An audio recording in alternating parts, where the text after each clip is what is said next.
আসসালামু আলাইকুম। আমার চাকরি প্রত্যাশী ভাই ও বোনেরা, আশা করি আপনারা সকলে ভালো আছেন, আমিও ভালো আছি। বাংলাদেশ পানি উন্নয়ন বোর্ডের অফিস সহক পদের কিন্তু পরীক্ষার সময়সূচি প্রকাশ করে দিয়েছে। এখন অনেকেরই ফোনে SMS আসে নাই। SMS না আসার কারণ কি, অনেকে আমাকে হোয়াটসঅ্যাপে নক দিচ্ছেন যে ভাই SMS তো আসলো না, কিভাবে অ্যাডমিট কার্ড ডাউনলোড করব। সকলের ফোনে SMS আসছে, আমার ফোনে আসে না, এরকম অনেকে নক দিচ্ছেন। আজকের এই ভিডিওর মাধ্যমে সেই বিষয় আপনাদের জানিয়ে দিব এবং অ্যাডমিট কার্ড কীভাবে ডাউনলোড করবেন সকল বিষয় এবং পরীক্ষার বিষয়বস্তু সকল বিষয়। তাই ভিডিওটা শুরু থেকে শেষ পর্যন্ত দেখার চেষ্টা করবেন। চলুন ভিডিওটা শুরু করে দেই।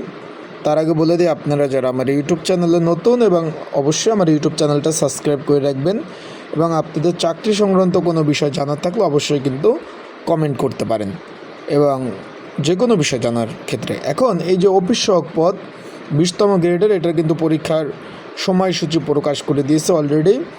আপনাদের ফোনে কিন্তু অলরেডি মেসেজ চলে এসেছে। আপনারা যদি একটু দেখেন, এখন অনেকের ফোনে মেসেজ আসে নাই, তাদের বলবো যে ভাই একটু অপেক্ষা করেন। আজকে দুপুর সকাল থেকে এই যে এরকম SMS কিন্তু আসছে, অনেকে রাতেও SMS আসছে। ইনশাল্লাহ যাদের ফোনে এখনও SMS আসে নাই, আগামীকালকের মধ্যে SMS চলে আসবে। বিষয়টা আশা করি আপনারা বুঝতে পেরেছেন। যারা অনেক টেনশনে আছেন তাদের বলবো যে টেনশন করার কারণ নাই, SMS আগামীকালকের মধ্যে চলে আসবে। এমনকি রাতে দেখবেন ঘুম থেকে উঠে ফোনের মেসেজ চলে এসেছে। এখন অনেকে অ্যাডমিট কার্ড ডাউনলোড করতে পারছেন না এবং সাজেশনও অনেকে চাচ্ছেন। তাদের বলবো এই স্ক্রিনের উপর যে হোয়াটসঅ্যাপ নাম্বার রয়েছে, ডিসক্রিপশন বক্সে নাম্বার রয়েছে, পিন কমেন্টে নাম্বার রয়েছে, এই নাম্বারে মেসেজ করতে পারেন, যোগাযোগ করতে পারেন হোয়াটসঅ্যাপ নাম্বারে যোগাযোগ করলে আপনারা কিন্তু সাজেশন নিতে পারবেন অফিস সহক পদের অ্যান্ড প্রিপারেশন প্রস্তুতিমূলক সাজেশন সহ। যারা অ্যাডমিট কার্ড ডাউনলোড করতে পারেননি, আমার হোয়াটসঅ্যাপ নাম্বারে যোগাযোগ করলে আপনাদের কিন্তু অ্যাডমিট কার্ড সুন্দরভাবে ডাউনলোড করে দিতে পারবো। আশা করি বিষয়টা বুঝতে পারছেন।